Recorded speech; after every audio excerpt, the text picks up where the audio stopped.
the studies in the world show that higher levels of educational achievement are strongly correlated with employability as a general principle, meaning the more educated your population, the higher their status in life, the higher their income, the higher their employability. So, higher education per se, any investment on higher education, is good not only to the individual but to the nation. Now, it becomes more important if you give higher education to disadvantaged groups like people behind bars. Because aside from making them more productive citizens, you also increase their self-esteem. You make them believe that there is hope in their lives, and you make them believe that change is going to happen.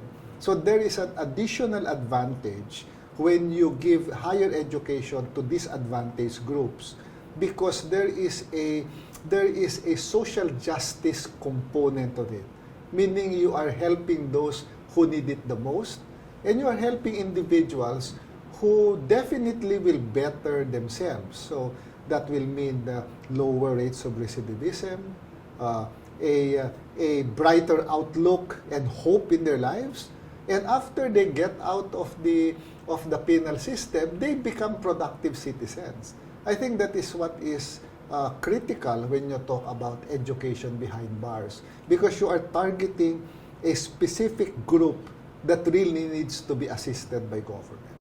Persons with disabilities, and of course, individuals or students coming from lower socioeconomic classes. Many of these are the ones who end up in jail because they have not been given the full range of opportunity as citizens, and therefore they get into the wrong side of the law. So this new framework of free higher education has a very strong equity dimension. It has a very strong social justice dimension. And we want to use it to specifically target underrepresented groups in our higher education system, including those who are in conflict with the law.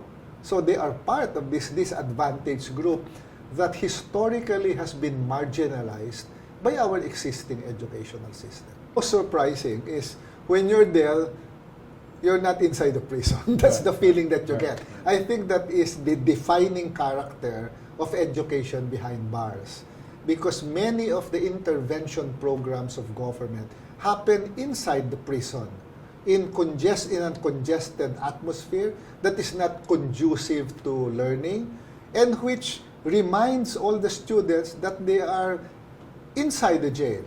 I think what is important in education behind bars is you create an atmosphere that is different, that gives a feeling to the students that for a period of time during the day, they are just students. They are not people in conflict with the law. They are regular students who take their classes.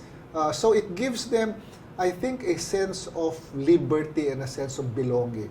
Correct. For the hours that they are studying, and that makes for very conducive learning, because I cannot imagine that if you are inside the congested prisons, I don't know how you can learn a lot, with those surroundings. So it creates an opportunity for the students to feel normal, to feel.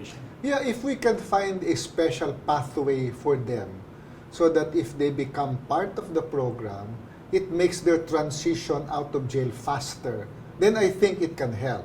Right. I think we need reforms, not just in the education behind bars program, but reforms in the penal system itself, so that you incentivize those going for their education. If you can create a system that for good behavior, because you're a student, you are a high achiever, then your stay in behind bars become shorter.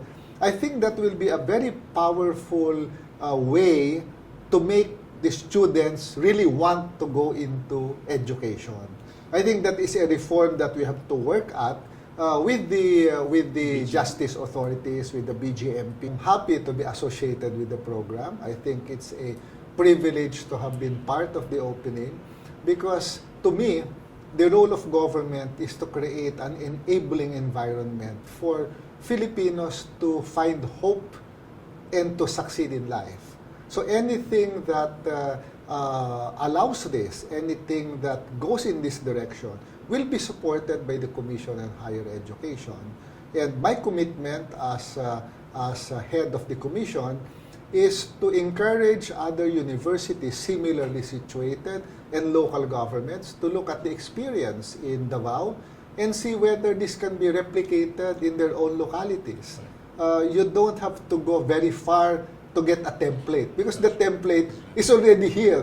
The only thing you have to do is have a commitment to replicate this template in your own respective universities and local governments so that we can multiply the number of Filipinos who are being given hope. And in this country, hope is the most important element for groups and individuals that have been historically marginalized. Thank you, sir. Thank you for your support. Thank you for your time. Thank you. I appreciate it. Thank you.